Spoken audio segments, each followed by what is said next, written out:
Okay, in this video, I'm going to show you how you can take a normal kitchen cabinet like this one and convert it into a pull-out wastebasket in your kitchen.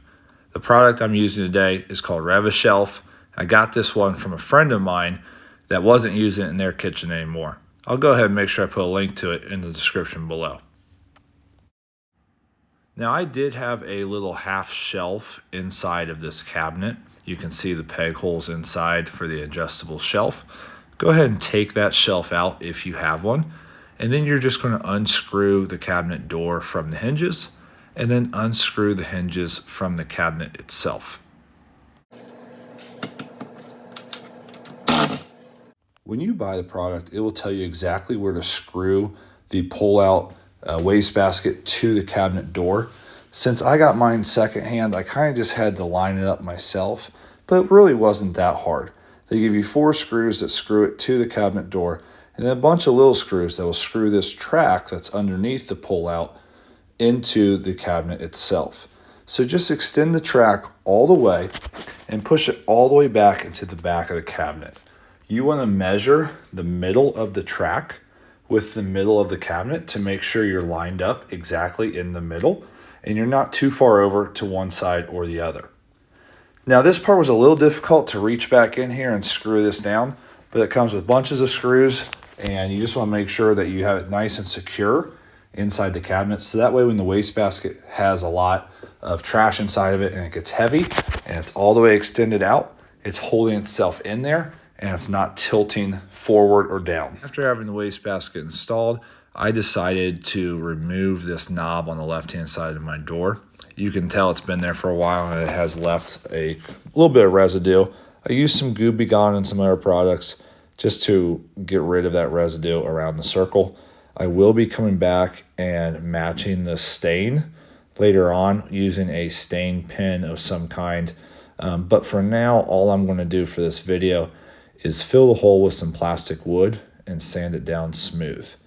When filling the hole with plastic wood or with any type of wood filler, all you want to do is make sure you are pressing into the hole and making sure that it is getting compacted as much as possible into that space.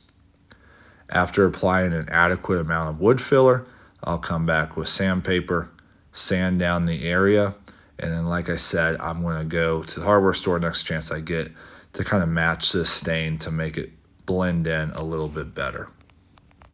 So again, please don't kill me for not having this stain matched right away. I decided to just do this in a one-day video, and I'll have to go to the hardware store later and find a stain pen that matches. But while I'm at it, I'm going to show you how I added this pull handle to the middle of my cabinet door. And I did that first by measuring the center point of the cabinet door, holding up where the handle should be, and measuring how far apart the 2 holes need to be drilled to install this handle successfully. I'm also going to measure down on the cabinet door just to make sure the handle is going to be installed level and will look great the first time.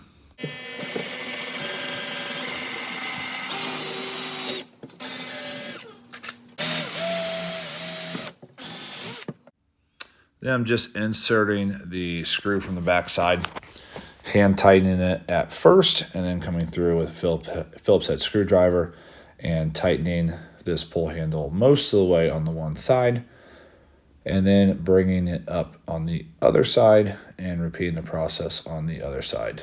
Do not over tighten one side all the way or your handle will not be able to move and adjust properly. Just tighten it a little bit, then go to the other side, back and forth if you have to. I would not recommend using a drill or a ratchet gun for this process. I would use a hand Phillips head screwdriver, and that way you don't over tighten it. So there it is. You can see this pull-out wastebasket is working great, and it's a great use of the space using this Rev-A-Shelf product. I hope you enjoyed this video and you found it helpful. If you did, go ahead and hit that like button, and I always appreciate people subscribing to my channel.